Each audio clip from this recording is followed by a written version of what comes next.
E hoje nós teremos a ajuda de Susha cantando Machia e logo depois Michael Banit e Yaniv Ben Machia. É interessante, vamos lá.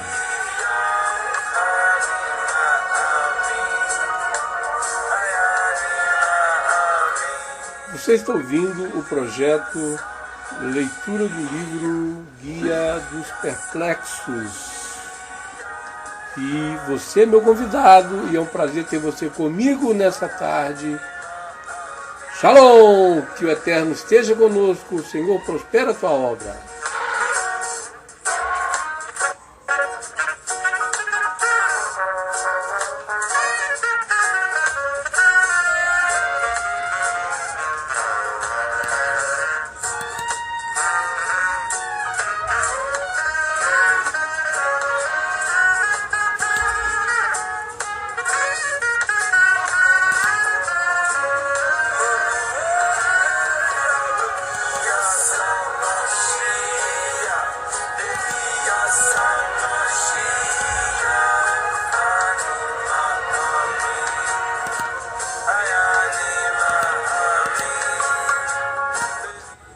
Hoje nós temos aqui a parte 1 e o tema é abrir os portões para que as ações justas e entre a ação justa que é leal à verdade. Então vamos à leitura da parte hoje do Guia dos Perplexos, um livro extraordinário. Seja bem-vindo.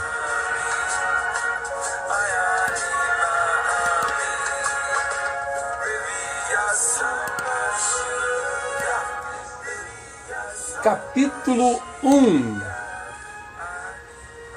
O tema da primeira parte está ligado a Isaías 26, versículo 2. Abrir os portões para que entre a nação justa e é leal à verdade. Isso é a primeira parte do livro. Capítulo 1 diz o seguinte. Capítulo 1. Sobre as palavras de Tselem. Tselem quer dizer imagem. E Demut, que é semelhança. Vamos então examinar a diferença que diz em Bereshit, que é Gênesis, que fala sobre imagem e semelhança. Então vamos lá batalhar em cima do que diz o livro nessa tarde. Tselem e Demut. As pessoas pensam que Tselem, no idioma hebraico, significa Tavinit, figura. E o seu mithar, contorno, isso conduziu à corporeidade absoluta por causa do que foi dito. Façamos o homem à nossa imagem. Bereshit 1:26, ou seja, Gênesis 1:26.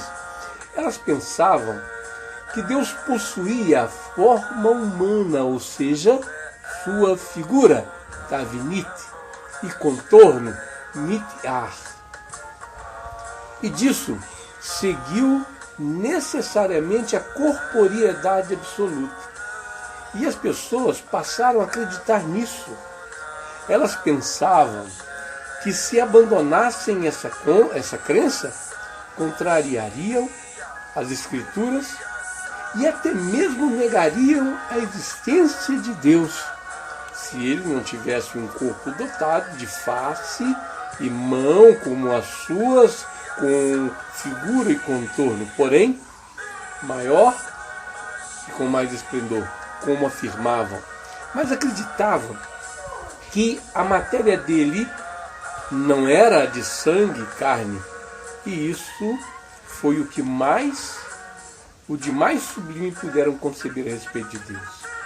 Entretanto, o que deve ser dito para objetar a corporeidade e afirmar a unidade verdadeira, cuja veracidade se encontra na exclusão da corporeidade. Tu conhecerás ao longo desse tratado, por meio da prova demonstrativa disso tudo.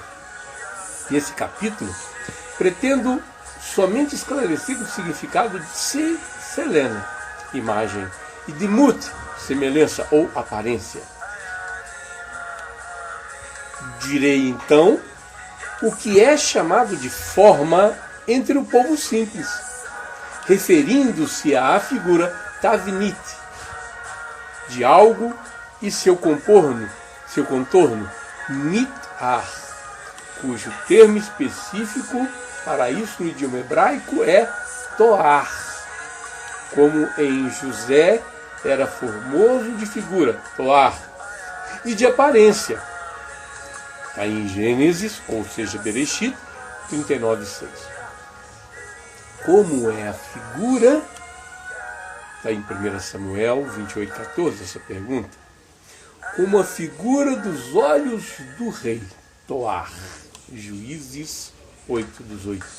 E em relação à forma artificial, foi dito: dá-lhe figura toar, com o cepilho, e a figura toar, com o compasso, Isaías 44:13. Contudo, este é um termo que jamais foi aplicado em relação a Deus. Longe de nós tal pensamento. Quanto a tesseleno, imagem, esse termo é aplicado à forma natural, ou seja, ao que constitui a substância de uma coisa, ser, o que é, e a sua realidade como um ser determinado. Essa coisa, no ser humano, é o que faz a compreensão humana. Por causa dessa compreensão intelectual, foi dito em relação a ele: a imagem, Selene, de Deus, o criou. Gênesis, ou seja, Bereshit 1:27.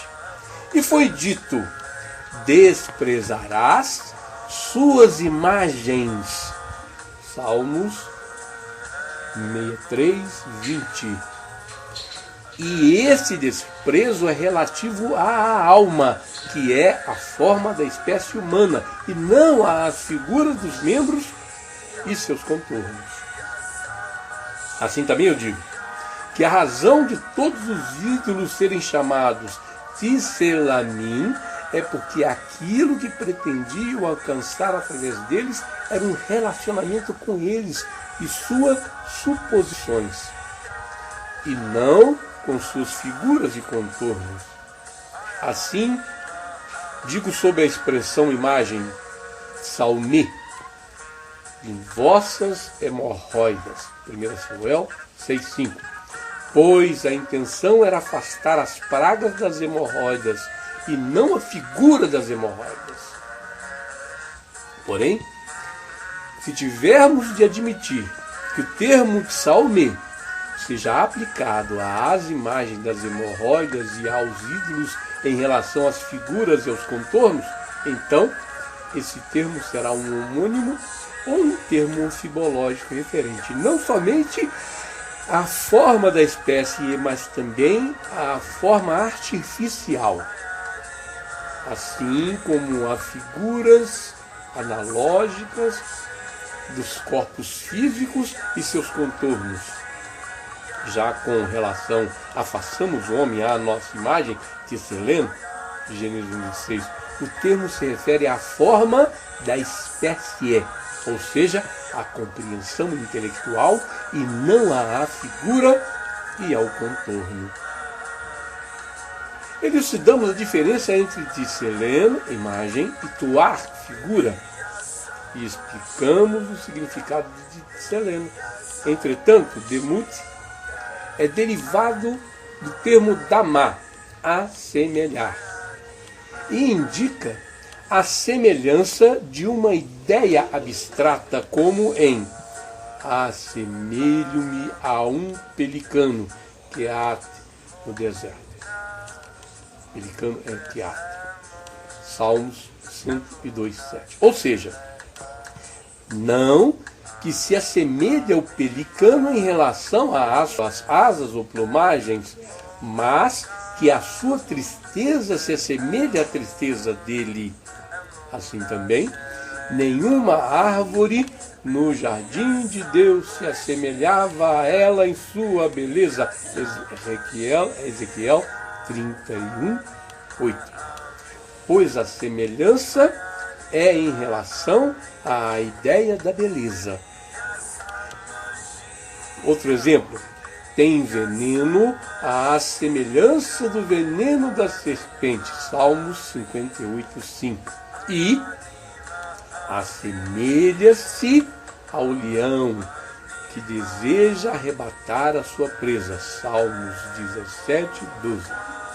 Todos estes exemplos indicam a semelhança em relação a uma certa ideia abstrata e não à figura e ao contorno, como em a semelhança de um trono, Ezequiel 1:27, que é a semelhança em relação à ideia de elevação e de majestade, e não o ser quadrado e espesso ou o tamanho dos pés, como acreditavam os espíritos nobres, e assim também em semelhante a as raiot, Ezequiel 1:26. Ora, como o ser humano foi distinguido por algo notável que está nele e que não se encontra em nenhum dos seres abaixo da esfera da lua, quer dizer, sua compreensão intelectual, na qual não se faz uso de nenhum sentido, nem mãos nem braços. Essa foi comparada à compreensão de Deus, que não se faz por meio de instrumento, e se não existe, na verdade, uma semelhança real, há apenas semelhança em sua observação preliminar. Por causa disso, quero dizer que por causa do intelecto divino que se junta ao ser humano, foi dito que ele foi feito à imagem de Deus e à sua semelhança, mas não que Deus, o Altíssimo, seja corpo de maneira que possua uma figura qualquer. Vamos então entender um pouco do que foi dito nesse primeiro capítulo, e ele está falando daquele versículo que diz: façamos o homem conforme a nossa imagem e semelhança, e ele mostra a diferença do idioma hebraico entre algumas palavras que foram equivocadamente interpretadas, que não estão no texto original, mas que as pessoas resolveram colocarem aquelas palavras como o toar, como o tavinit, no lugar das palavras originais. E assim foi que o homem criou a confusão de trazer a imagem semelhante de Deus a um aspecto físico material. Estes são alguns dos enganos que as pessoas cometem ao não compreender a figura da linguagem que foi colocada na Torá, que é colocada na Bíblia. Por isso é que ele diz aqui no Guia dos Perplexos a maneira correta de começar a interpretar. Então, meus queridos, eu estou trabalhando com vocês hoje numa imagem bem interessante, porque o primeiro capítulo ele não é grande, ok? Mas ele nos traz uma elucidação enorme ao mostrar que a imagem e semelhança de Deus quer dizer imagem ao intelecto do eterno, ao entendimento do eterno. Nisso é que somos imagem e semelhança de Deus. Então agora vamos para o capítulo 2, capítulo 2, o estado de Adão antes e depois do pecado e o significado do seu pecado. Um homem de ciência há muitos anos fez-me uma notável objeção. Deve-se considerar essa objeção e a resposta que demos para solucioná-la. Antes de transmiti-la, direi: todos que conhecem o hebraico sabem que o termo Elohim é um homônimo aplicado a Deus, aos anjos, aos governantes líderes de um Estado.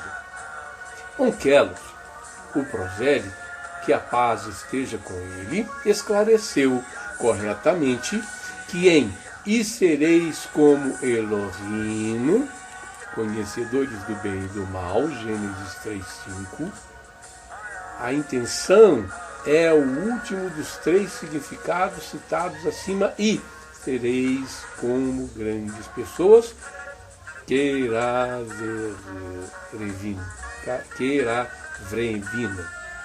Eu quero pedir perdão a vocês por ter citado o nome sagrado.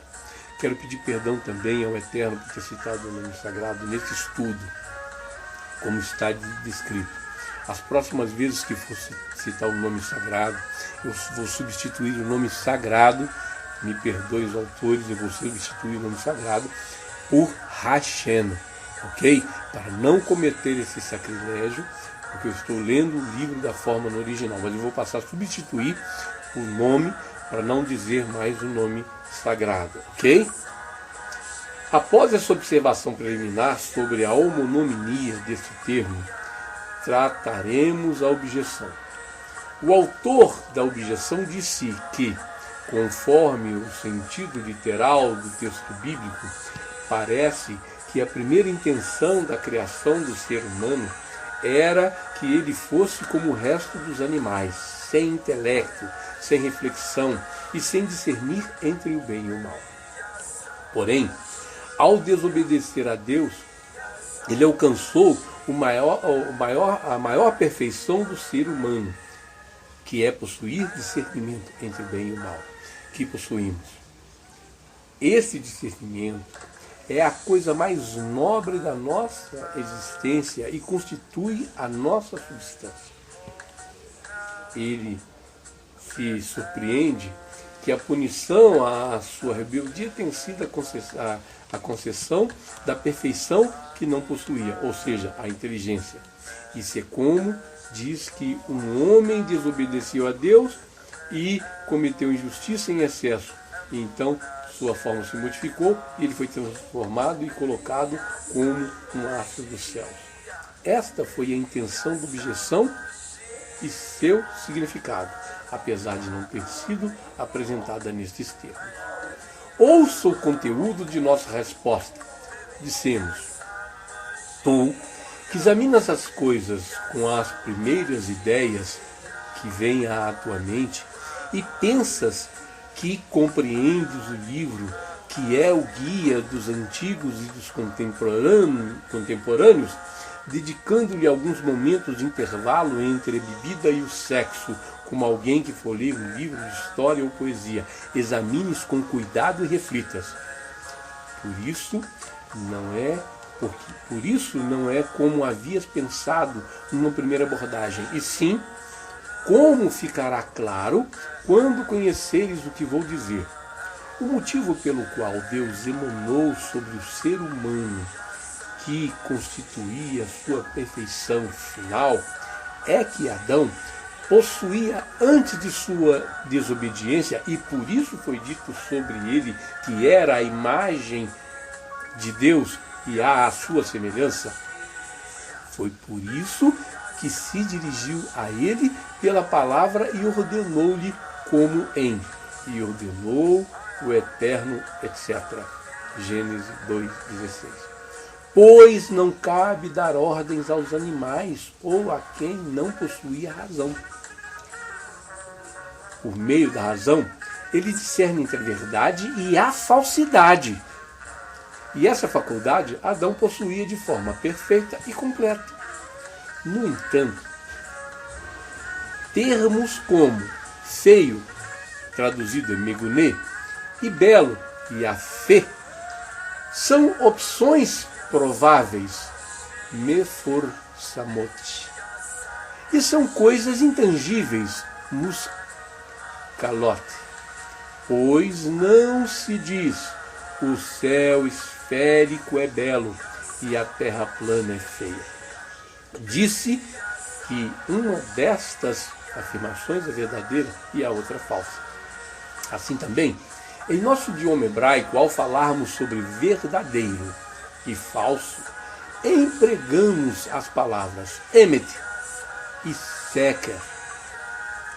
E quanto a belo e feio, utilizamos os termos tov, bom, e ra, mal.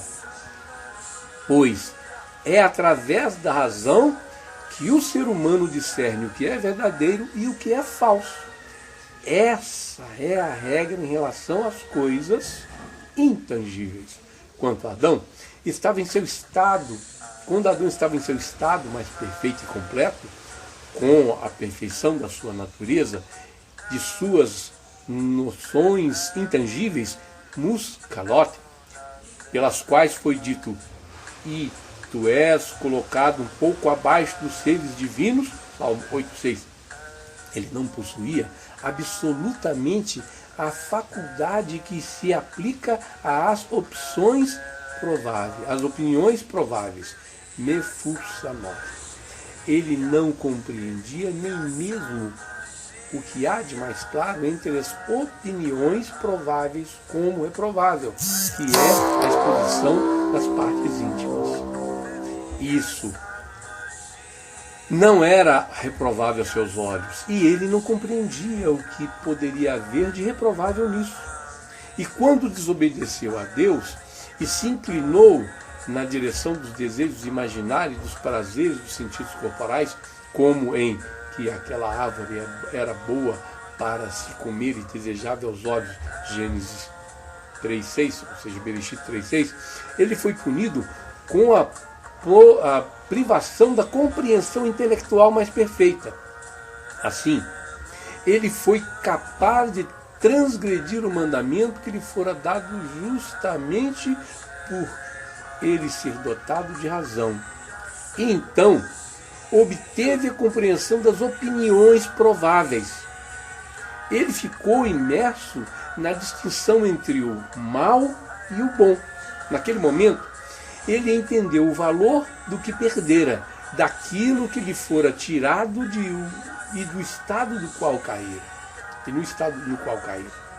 Por isso foi dito: sereis como Elohim, conhecedores do bem e do mal, e não conhecedores do falso e do verdadeiro, ou entendidos do falso e do verdadeiro em relação ao que é necessariamente objetivo. Não há bom e mal, e sim falso e verdadeiro. Observa que em foram abertos Vatipakarna,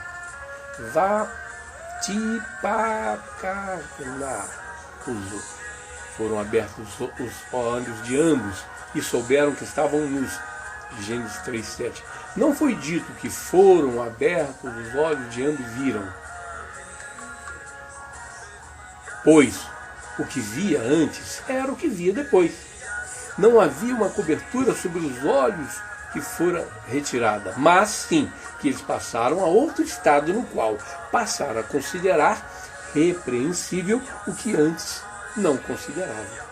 Saibas que a palavra apacar é empregada somente no sentido de abrir a visão moral e não de recobrar o sentido da visão, como é: e abriu-lhe Deus os olhos.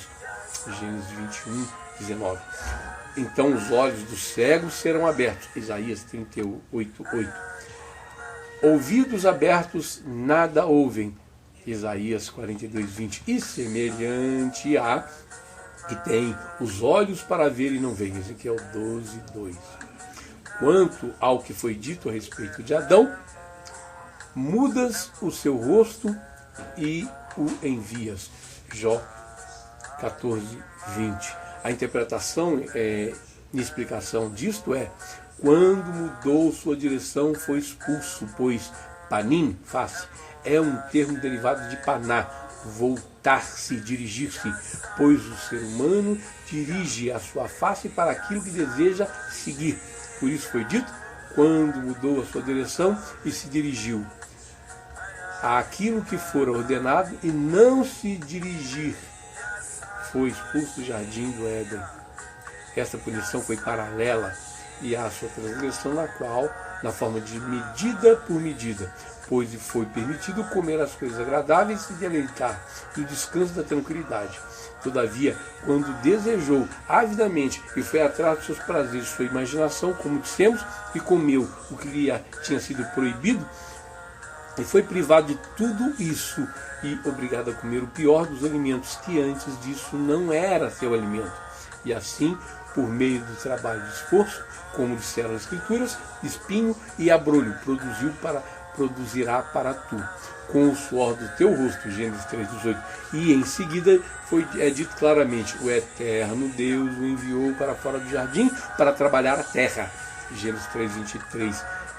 Ele o fez igual aos animais em seus alimentos, e na maioria de suas circunstâncias, como e comerás a erva do campo, Gênesis 3:18, e ao esclarecer o assunto, foi dito, o homem em glória não perdura, compara-se aos animais silenciados, Salmos 49:13. Louvado seja o dono da vontade, cujo último termo de sua sabedoria não pode compreender. Encerramos então assim o segundo capítulo, o primeiro e o segundo capítulo de hoje, demoramos um pouco mais, e nós estamos vendo aqui a verdade entre o que foi dito a Adão e o que nós poderíamos compreender. Na verdade, que Deus quis foi mostrar ao homem o que era falso e verdadeiro. O homem tinha uma compreensão completa anteriormente, mas ele perdeu a noção das coisas mais elevadas quando desobedeceu, quando ele deixou de compreender o que é falso e o que é verdadeiro. E assim nós vamos continuar a próxima leitura. Eu espero você na próxima leitura, no capítulo 3. Estaremos na página 65, então, do livro O Guia dos Perplexos. Vem comigo, vamos compreender a leitura do Guia dos Perplexos. Vamos esclarecer a nossa mente, vamos aprender a verdade. Torne-se hoje ainda um menor. E se você está gostando, deixa o seu like, divulgue, replique. Se você quer contribuir, embaixo nós teremos aqui um link e para você fazer a sua doação através de Pix. Seja bem-vindo, faça parte desse projeto, o projeto de leitura do Guia dos Perplexos. Que o Eterno seja louvado. Nós abençoamos o nome do Eterno nesse dia e desejamos que cada um de vocês tenha proveito nessa leitura. Então venha comigo e continue participando da leitura, projeto de leitura do livro Guia dos Perplexos de Maimônides. Muito obrigado e até o próximo encontro.